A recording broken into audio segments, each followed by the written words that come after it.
Olá, meu nome é Carla, sou estudante em Pedagogia, licenciatura em Pedagogia, aqui do Polo de Jundiaí, e hoje vou iniciar um conteúdo com vocês sobre inclusão, tá? Esse estágio é referente a diferentes contextos, nós vamos falar um pouquinho de inclusão.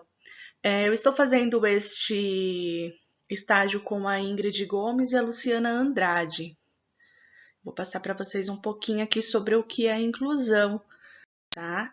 Inclusão escolar, história da educação especial, do abandono à institucionalização. História da educação especial, do abandono à institucionalização. Vamos lá. Para contextualizar a história da educação especial no Brasil, precisamos primeiramente conhecer um pouco sobre o tratamento destinado a pessoas com deficiência ao longo da história da humanidade, desde a antiguidade até a idade contemporânea, e também compreender como aconteceu o surgimento e a evolução da educação especial em todo o mundo. Confesso para vocês que quando eu comecei a ler, eu me assustei um pouquinho, eu não tinha conhecimento ainda sobre como que era feito a inclusão. O indivíduo com deficiência na antiguidade e na Idade Média. Começamos a relatar como seres humanos lidavam com a deficiência, mostrando como eram tratadas as crianças que nasciam com um tipo de deformidade ou qualquer traço evidente de anormalidade. Segundo Gurgel, 2010, no Egito Antigo, evidências arqueológicas mostram que as pessoas com deficiências ocupavam seu lugar na sociedade e desenvolviam suas atividades juntamente com os outros. Então, uma pessoa com deficiência fazia a mesma atividade como uma pessoa que não tinha essa deformidade. Por outro lado, na antiguidade clássica, as pessoas com deficiência não sabiam qualquer tipo de atendimento, não recebiam, perdão. Eram negligenciadas e condenadas ao abandono. Na Grécia Antiga, conforme relata Gilles, citado por Emel, 2002, havia o ideal do adulto saudável e forte. Segundo o autor, essa preocupação visava a atuação militar, a defesa da pátria, ao êxito nos jogos, a boa prática das ciências, matemática, astrologia, a representação estética da beleza e a manutenção da saúde. Aí já começou a mudar um pouco, né? Segundo Pessotti, 1984, as crianças com deficiências físicas ou mentais nascidas em Esparta eram eliminadas ou abandonadas, já que eram consideradas subhumanas. Olha só. Dessa forma, antes mesmo de ficarem sob os cuidados dos familiares em Esparta, as crianças passavam por uma inspeção do Estado para que se verificasse se elas eram sadias e fortes. Após a inspeção, as crianças consideradas doentes, frágeis ou deficientes eram abandonadas até a morte. Em Atenas, também havia o costume de manter vivos somente os filhos fortes e com uma boa saúde, mas essa decisão era tomada pelo pai e não pelo Estado, como em Esparta. Na Roma Antiga, os bebês do sexo feminino ou com alguma deficiência eram colocados aos pés do pai, para que ele decidisse se a criança deveria continuar viva ou morrer. Quando o pai julgava que aquela criança não seria um adulto saudável e que, consequentemente, não poderia lhe trazer orgulho no futuro, ele fazia um sinal e o bebê era abandonado para que morresse devido à falta de alimento, proteção. O bebê era abandonado para que morresse devido à falta de alimento. Nossa. E proteção aos cuidados básicos. Gilles, citado por Emel, 2002. Práticas de abandono e negligência voltadas às pessoas com deficiência eram muito comuns na antiguidade e aconteceram em diversas regiões europeias. Olha que forte. Na Idade Média, segundo Emel, esse quadro era abandono dos indivíduos com deficiências, se modificou porque a propagação da doutrina cristã incutia na população o pensamento de que era uma criatura divina, portanto, todos deveriam ser aceitos e amados como tal. Assim, a morte de crianças não desejadas pelos pais passou a ser condenada. Graças a Deus. É importante destacar, com o acontecimento da Idade Média, a fundação do primeiro hospital para cegos, né? A instituição foi fundada em Paris pelo rei Luís IX por volta de 1260, com o objetivo de atender soldados que haviam ficado cegos durante a Sétima Cruzada.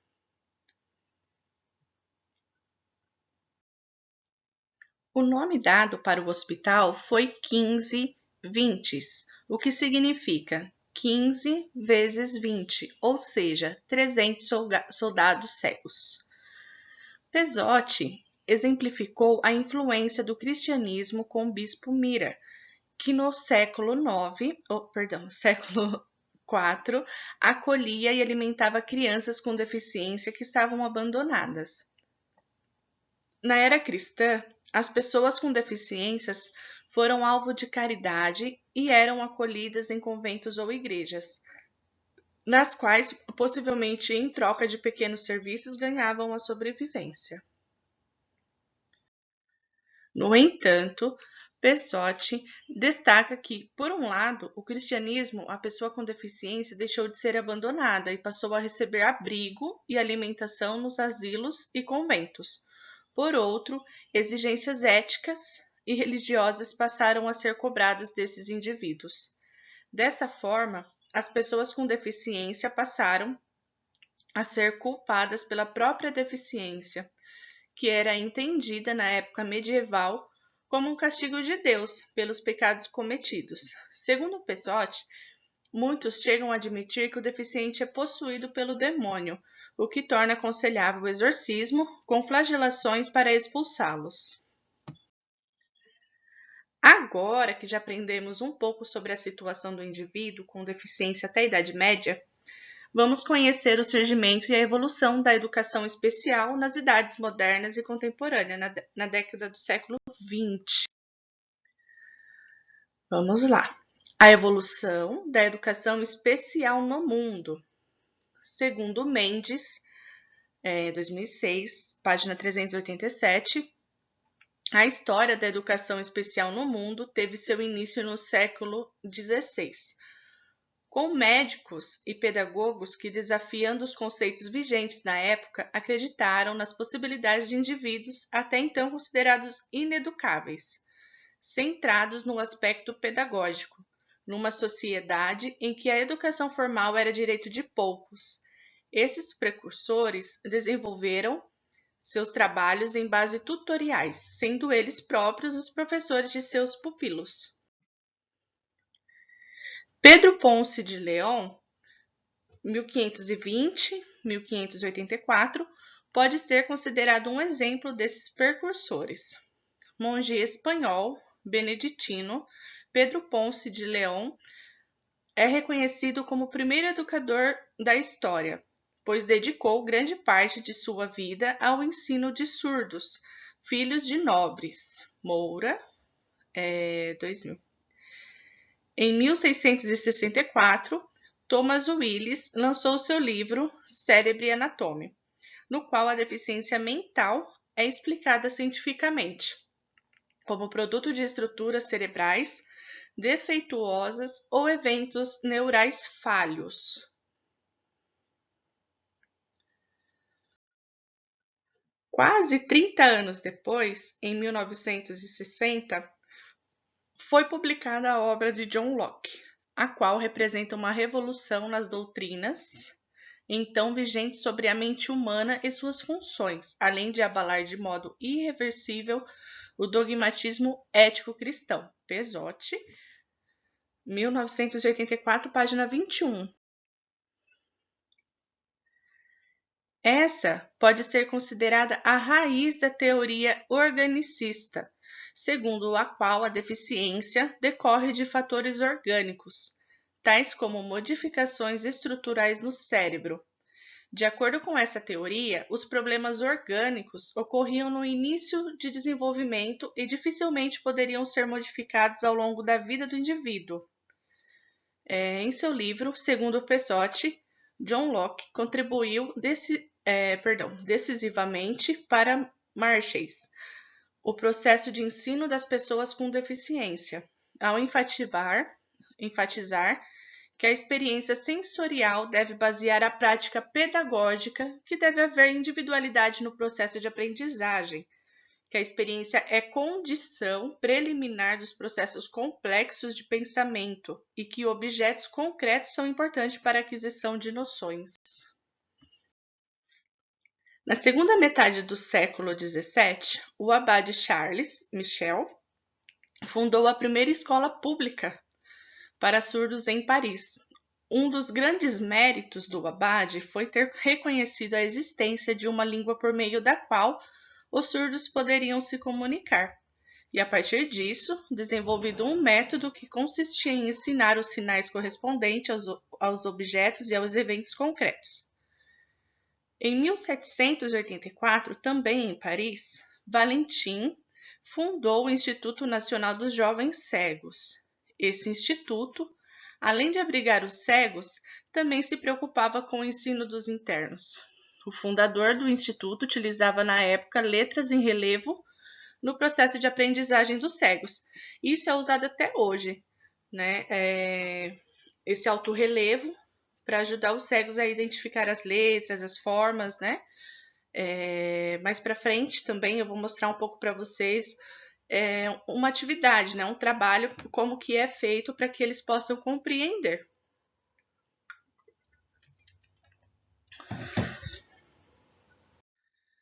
Segundo esse mesmo autor, em 2005, em 1829, um dos alunos do Instituto, Louis Braille, um jovem cego francês que tinha a preocupação de atender às necessidades dos cegos, adaptou o Código Militar de Comunicação Noturna, criado por Charles Barber de La Serre. A adaptação inicialmente recebeu o nome de sonografia e posteriormente Braille, como até hoje é conhecido o sistema composto por pontos em alto relevo, que, conforme organizados, representa as letras do alfabeto, as vogais acentuadas, os sinais de pontuação, os numerais, os símbolos matemáticos e químicos e as notas musicais. Outro grande nome da história da educação especial, segundo Pessotti, foi Jean-Marc Gaspard, médico francês, que recebeu a tarefa de educar um menino selvagem de Aveyron, no sul da França, por volta de 1800. O menino era chamado por Itard de Victor, apresentava segundo o relato de Itard em sua obra, Mémoires sur les. Esses nomes eu não vou conseguir ler para vocês, tá? Mas depois eu deixo lá nas referências, para quem quiser dar uma olhadinha. Ele é citado por Pessotti, tá? Enorme déficit perceptivo e intelectual do menino, incapaz de discriminações, mesmo grosseiras, entre odores, ruídos, imagens, o que o torna um retardo mental profundo, mais despreparado que um animal doméstico, incapaz de articular qualquer som vocal humano e de fixar sua atenção em um dado objeto ou evento. Segundo Pessotti, Itard foi reconhecido tanto por sua habilidade ao ensinar uma linguagem aos surdos, quanto por sua perspicácia na reeducação de Victor, que é o menininho que ele pegou para ajudar. Destaca que Itard foi o primeiro a empregar métodos sistematizados para ensinar uma pessoa com deficiência mental, de acordo com Schmidt. Embora não tenha avaliado positivamente seus grandes esforços com Victor, seu trabalho semeou uma nova era para as crianças com deficiência. Anunciou o princípio de um período positivo quando se pensou que a educação era uma resposta aos problemas associados à deficiência. Além da criação das instituições anteriormente apresentadas, voltadas para o atendimento das pessoas com deficiência sensorial, no ano de 1932, na Alemanha, em Munique, foi fundada uma instituição para prestar atendimento aos deficientes físicos. Também merece destaque na evolução da educação especial no mundo, de acordo com Mazzotta, o médico e educador Eduard Seguin, 1812-1880, aluno de Tard, que ao publicar seu livro em 1846, disseminou as ideias de seu mestre nos Estados Unidos. Sua obra, segundo Schmidt, é considerado o primeiro tratado na área de educação especial que tem como foco as necessidades das crianças com deficiência. Seguin também é bastante reconhecido por sua participação em 1876, na Associação Americana de Retardo Mental, AAMR, a maior e mais antiga associação interdisciplinar voltada para a deficiência mental. De acordo com Mazzotta, Maria Montessori, médica italiana, também contribuiu com a evolução da educação especial, ao desenvolver um programa de treinamento para crianças com deficiência mental nos internatos de Roma. Em seu programa de treinamento, havia ênfase para a autoaprendizagem por meio do uso de materiais didáticos que incluíam, entre outros, blocos, encaixes, recortes, objetos coloridos e letras em alto relevo. Montessori desenvolveu seu trabalho inicialmente com crianças com deficiência cognitiva e mostrou que elas poderiam aprender por meio de experiências concretas, quando expostas a ambientes ricos em materiais passíveis de manipulação. Como destaca Mendes, o acesso das pessoas com deficiência à educação foi conquistado de uma forma muito lenta, conforme oportunidades educacionais para a população em geral também foram sendo ampliadas. E agora, nós vamos falar um pouquinho sobre o início da educação especial no Brasil. Como será que foi? Aqui nós temos uma imagem, né, que chama muita atenção, de crianças sendo inclusas, né, no âmbito escolar. As ideias divulgadas no Brasil no século XVIII e início do século XIX influenciaram o surgimento da educação das crianças com deficiência, que se deu inicialmente em instituições. Januzzi, 2004. Com o liberalismo, houve a luta pela abolição de algumas instituições coloniais, a crítica ao dogmatismo e ao poder autocrático, a oposição à interferência do Estado na economia e a defesa da liberdade de expressão e da propriedade privada. Costa, 1979. Foi uma doutrina que baseou ideologicamente as revoluções anti-absolutistas ocorridas na Europa durante o século XVII e século XVIII, e também a luta pela independência dos Estados Unidos. O liberalismo defendia principalmente a liberdade de todos os indivíduos nos campos econômico, político, religioso e intelectual. Influenciou o início da educação das pessoas com deficiência no Brasil, porque o movimento estava vinculado com a democratização dos direitos para todos os cidadãos. De acordo com Januzzi, 2004, provavelmente as Santas Casas de Misericórdia exerceram um papel importante na educação das pessoas com deficiência, já que, seguindo a tradição europeia, atendiam pobres e doentes. A Santa Casa de Misericórdia de São Paulo, a partir de 1717, passou a acolher crianças abandonadas até a idade de 7 anos.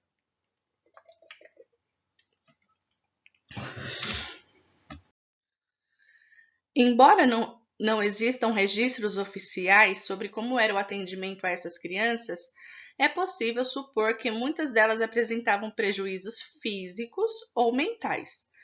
Depois dos 7 anos de idade, meninos e meninas eram enviados para os outros seminários que o preparavam para o futuro.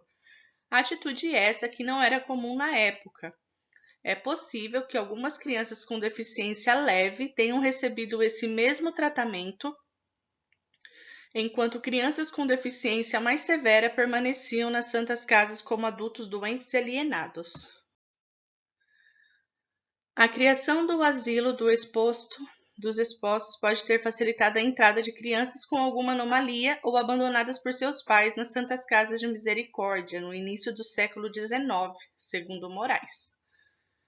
Nesta época, o campo de assistência social reduzia-se ao setor médico hospitalar, representado pela Santa Casa de Misericórdia, e por outras poucas obras como o Lazareto, fundado pelo governo provincial em 1802. Com o objetivo de resolver o problema, o então presidente da província, Lucas, barão de Congonhas do Campo, cria em 1825 a Casa da Roda, ou a Casa dos Expostos, e a instala no pavimento térreo da Santa Casa de Misericórdia.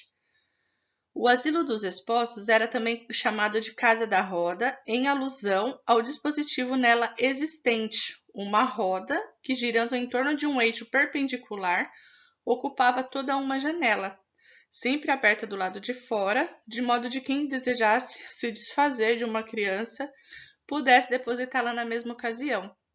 O governo da província funda na capital, em 1984, o Asilo para Meninos Órfãos, o Seminário de Santana.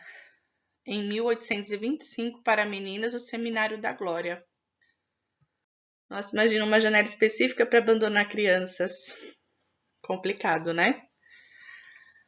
Cabe destacar que, embora implicitamente o direito das pessoas com deficiência à educação estava previsto, desde a primeira Constituição do Brasil em 1824. Por volta de 1857, o Brasil passava por um momento de crescimento econômico, de estabilização do poder imperial e de crescente influência das ideias trazidas, principalmente da França e de pessoas cujas ações estavam em destaque internacionalmente.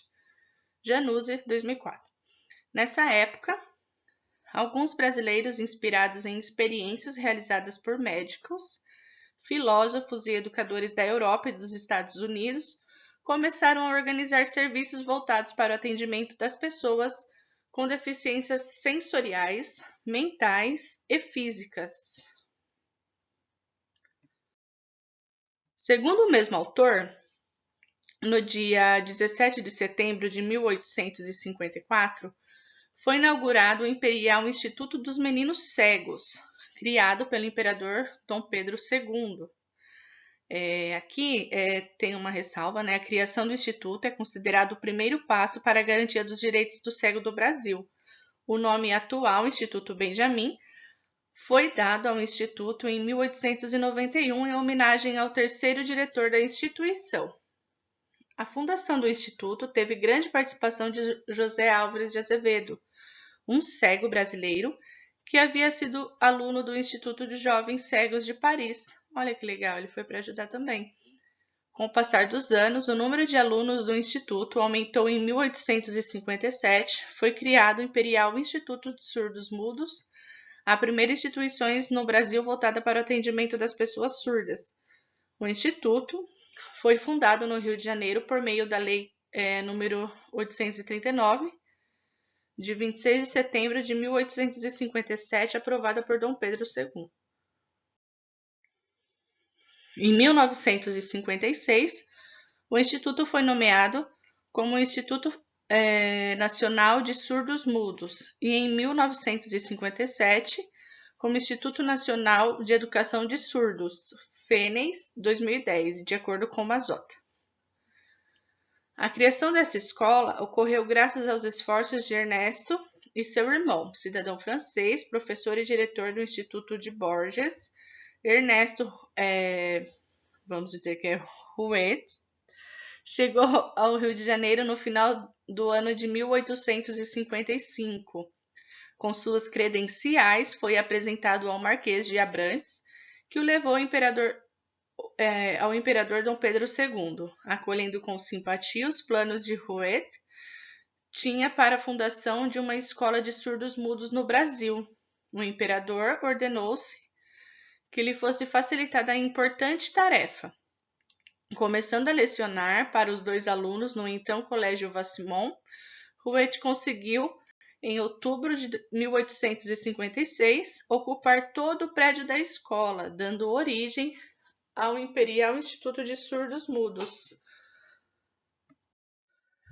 O autor destaca ainda que, desde a sua criação, o Imperial Instituto de Surdos Mudos constituiu-se como uma escola cuja preocupação primeira era o ensino literário e profissionalizante de meninos surdos na faixa etária entre 7 e 14 anos. Tanto o Imperial Instituto dos Meninos Cegos como o Instituto Surdos e Mudos eram mantidos e administrados pelo poder central, sendo que na criação do Instituto de Surdos Mudos houve tanto influências gerais do contexto como influências de pessoas ligadas ao poder político. Embora o atendimento oferecido tenha sido precário, os institutos abriram a discussão sobre a educação de pessoas com deficiência no primeiro Congresso da Instrução Pública, em 1883, Januzzi, 2004. Segundo a autora, assim como a instrução pública primária, a educação das pessoas com deficiência não foi considerada importante. Por sua vez, o ensino superior progrediu com o apoio da corte, já que interessava a elite. Como as escolas eram escassas e de pouca qualidade, ela não exerceu o papel de identificadora de deficientes. Em uma sociedade pouco urbanizada e pouco aparelhada, cuja população era, em sua maior parte, iletrada, as pessoas com deficiência realizavam a maior parte das tarefas, assim como as demais pessoas sem grandes problemas.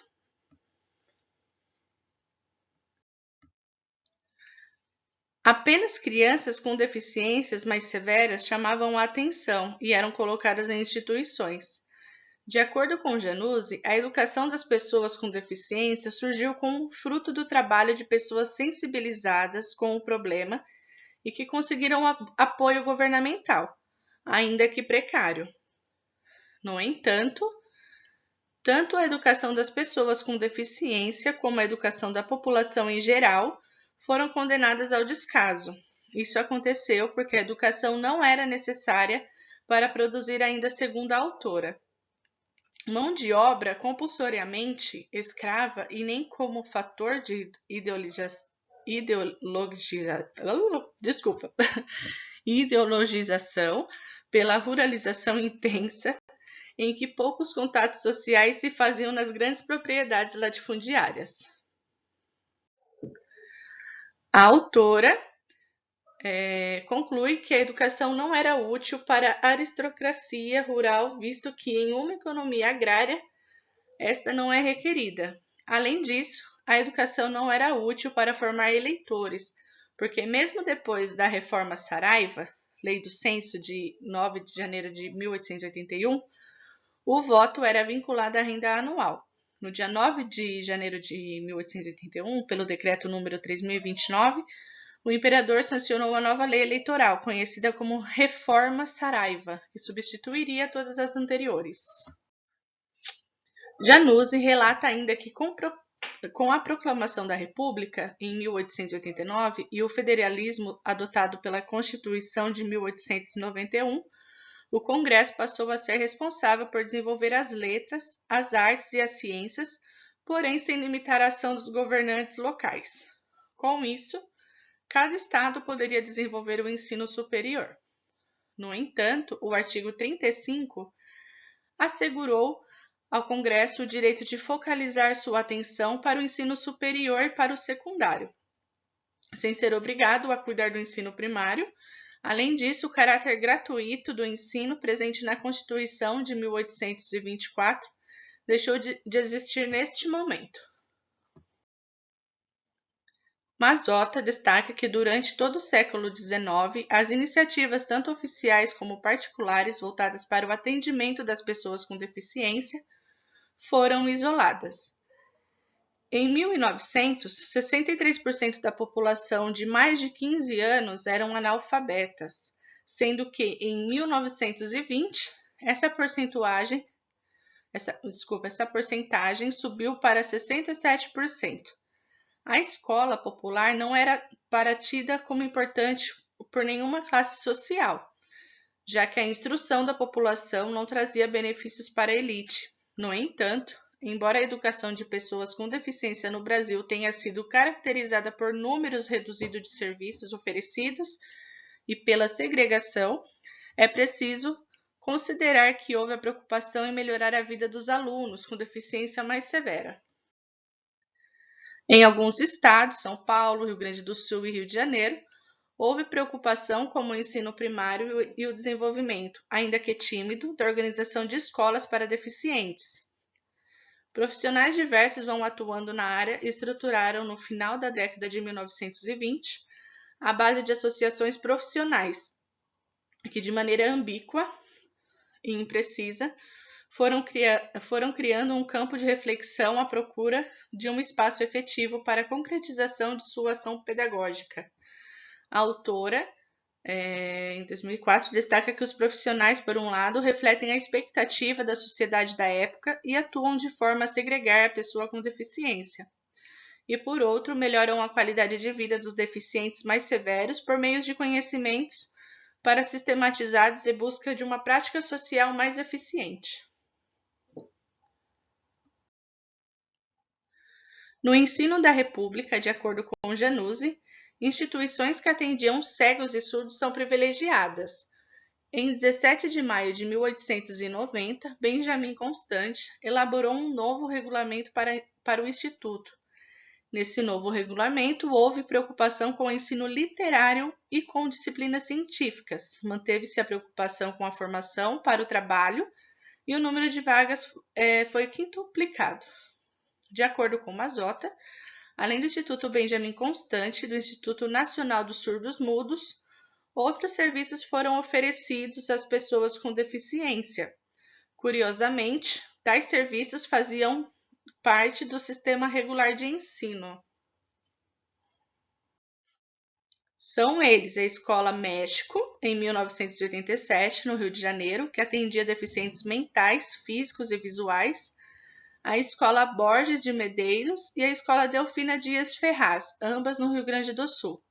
Registraram atendimentos em 1909 aos deficientes sensoriais e mentais. No caso da primeira, as pessoas com problemas de comunicação, auditivos e mentais.